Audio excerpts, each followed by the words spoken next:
Ta'rif hadis sahih, hasan, dhaif, maudhu' mana dah zaman Nabi ni. Tapi kenapa dia bagi ta'rif sedemikian? Jadilah ta'rif itu ta'rif yang jami', mani', comprehensive, dan sangat menghalang ta'rif lain masuk. Siapa yang buat? Ulama. Rukun sembahyang. Sembahyang sendiri itu ada tak dalam Quran sebut aqwalun wa af'alun muftatahatun bit takbir wa mukhtatamatun bit taslim bi syurutil makhsusah. Ni maksudnya solat. Ada tak dalam Quran? Tidak. Siapa yang bagi ni? Ulama. Siapa kata salah? Siapa berani kata salah? Rukun sembahyang. Ittifaq ulama 4 mazhab, 7 rukun.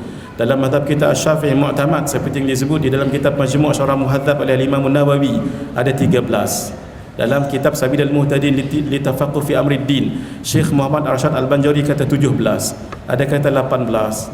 Macam mana? Siapa kata yang dibahagi ulama ini salah? Siapa berani kata begitu? Kerana itu apa? Peranan ulama memaham nas. Sebab itu kalau orang kata kamu sembahyang ikut cara Nabi ke cara Imam Syafi'i? Soalan ini soalan perangkap ni. Kamu sembahyang ikut cara Nabi ke cara mazhab Syafi'i? Kalau ada soalan macam ni, this is a very tricky question. Soalan ni sangat memerangkap sebab soalan dia ialah soalan yang close question. Kamu ikut Imam Syafi'i ke ikut Nabi cara sembahyang ataupun ikut mazhab? Kita you have only one question. Maka jawabnya macam mana? Jawabnya ialah saya sembahyang cara Nabi mengikut pemahaman Imam Syafi'i, bukan pemahaman antum. Begitu cara jawabnya.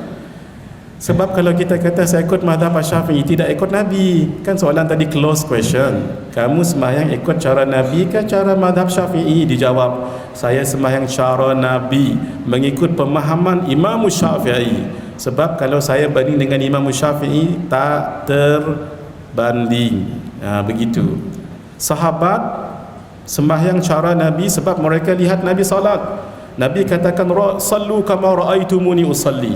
Sembahyanglah kamu seperti mana kamu lihat aku sembahyang. Hadis ni jangan difaham secara literal. Kalau literal tengok Nabi kan suruh sembahyang cara Nabi sembahyang. Orang tu pun bukalah hadis, kadang-kadang translation je, bukan bahasa Arab sendiri. Baca hadis, tengok internet, Nabi letak tangan di dada begini sebab hadis yang jelas sebut begitu sahih.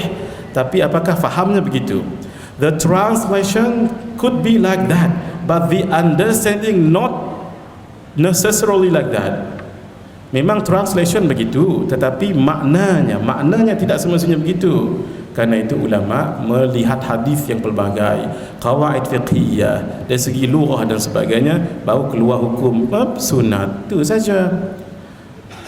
Nabi tadi kan suruh sembahyanglah kamu mengikut cara Nabi seperti mana kamu lihat kami sembahyang. Cuba lihat Al-Imam Ibn Hajar Al-Haytami di dalam kitab beliau Al-Fatawa Al-Hadithiyah Al-Kubra, beliau katakan nak memahami hadis ini begini, sallu kama raaitumuni usalli.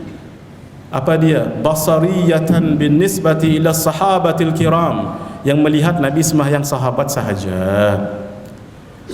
Adapun amma binismatil ladzina ja'u ba'da wafatin Nabi sallallahu alaihi wasallam, itu cara ilmiyatan liman ba'da wafatin Nabi sallallahu alaihi wasallam, sallu kama raaitumuni usalli, ay sallu kama fassara bidzalika ulama. Itu nas tu saya hafal dalam kitab.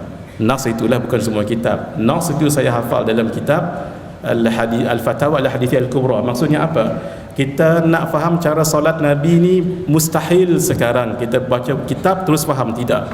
Para sahabat boleh, kerana melihat cara Nabi itu pun berbeza cara sahabat solat. Sebab Nabi solat dalam keadaan musafir, dalam keadaan di rumah, dalam keadaan ramai-ramai, dalam peperangan. Satu.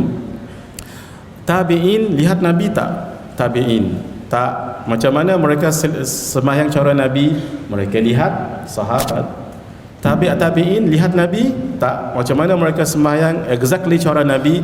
Mereka melihat tabi'in. Begitulah kita berapa puluh tabi' kita ni. Tabi' berapa dah kita ni? Ni kurun ke-14 kan? Dah 15 kali tabi' kita ni. Rukun-rukun macam ni siapa yang kata salah yang disebut oleh ulama tu siapa? Ada tak Quran kata rukun sembahyang 13? Hadis kata rukun sembahyang 13 ada tak? Tak ada. Ni siapa yang buat? Para alim ulama. Alhamdulillah semuanya adalah ulama yang hasan, bukan ulama su, ulama hasan, ulama yang baik. Ulama ni ada dua, satu hasan baik, satu su tak baik. Perintah Al-Quran untuk ikut ulama. Siratal ladzina an'amta alaihim, jalan orang-orang yang Kau berikan nikmat kepada mereka. Mufassirin kata mereka termasuklah para nabi, orang siddiqin, syuhada dan salihin. Para ulama termasuk siddiqin dan syuhada dan salihin.